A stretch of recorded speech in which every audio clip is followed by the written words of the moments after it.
y estamos llevando adelante políticas que afectan directamente a la gente. Y además tomando iniciativas muy importantes para el desarrollo futuro de Extremadura.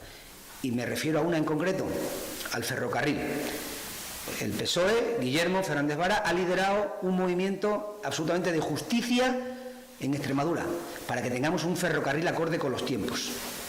Está muy bien que Galicia tenga AVE, está muy bien que Castilla y León tenga AVE, pero está también perfecto, y nos merecemos los extremeños y extremeñas, tener trenes de garantía suficientes para acercarnos a Madrid en el menor tiempo posible con transportes públicos que hasta ahora no tenemos. Y agradecer a las fuerzas, a los sindicatos, a las fuerzas sociales, ese apoyo en torno a esa mesa que Guillermo ha liderado y que va a seguir liderando, y también, evidentemente, emplazar a todos los ciudadanos extremeños para que el próximo 22 de octubre, en esa movilización masiva que va a haber de los extremeños y extremeñas, exijamos al Gobierno de Rajoy, al Gobierno en funciones o desfunciones, al Gobierno parado de Rajoy, que haga y que se invierta en Extremadura, como digo, en un ferrocarril digno para ello.